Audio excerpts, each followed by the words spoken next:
Hi guys, book talk. I got two books here that are really well written. Both are true stories. One is on DID and the other is about a UK hospital stay for mental health. The first one is called I Am We, and I'm going to show you the image of that. And it's about her life living with multiples. And then I'm going to read this. This is the overview. Many people have secrets they are fearful to share with those who love them. Christine Padelow was one of these people, except instead of just one secret, she had many.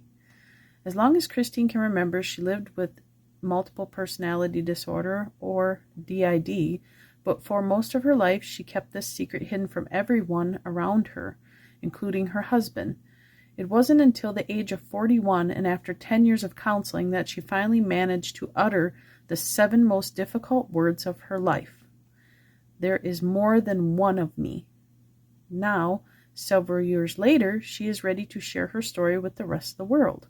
In her fascinating memoir, I Am We, Our Lives with Multiple Personalities, Christine Padelow shares her incredible journey of life with MPD.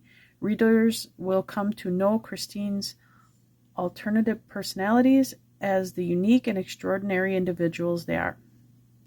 And in this book, it talks about her therapist some too, from her therapist's point of view.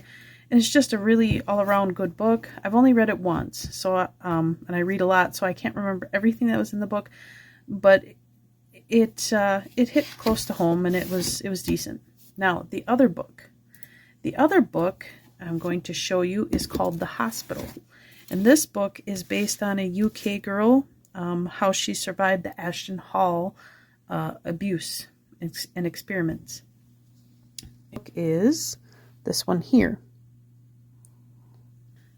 Now, keep in mind this is a true story, and I'll read you the overview on it, but she also has a YouTube video out there talking about her experience and everything. We are an experiment. We had no rights, no love, nothing. Just a piece of meat for someone to play with. Barbara O'Hare was just 12 years old when she was admitted to Ashton Hall Mental Institution in Derbyshire.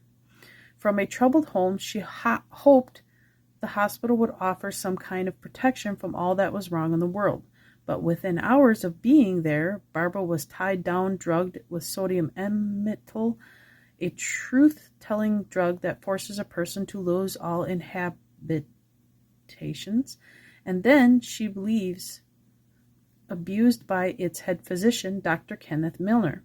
The drug experimentation and abuse continued throughout her 8-month stay in 1971, damaging her for life mentally and physically, and setting her on a trajectory of distress throughout the rest of her life. But somehow Barbara clung onto a grain of inner strength and eventually found herself heading up one of the biggest battles of her life, telling the world the truth about Ashton Hall, setting up a support group and seeking answers and justice on behalf of potentially hundreds of victims. Told with all the tenacity and passion her fellow survivors have come to love Barbara for. The hospital is a shocking account of just how easily vulnerable and forgotten children were preyed upon by the doctor entrusted with their care, and why it must never be allowed to happen again. So that's my book talk today. Both these books were really good. I really enjoyed the hospital one. I forewarn you, there are some triggers with both books.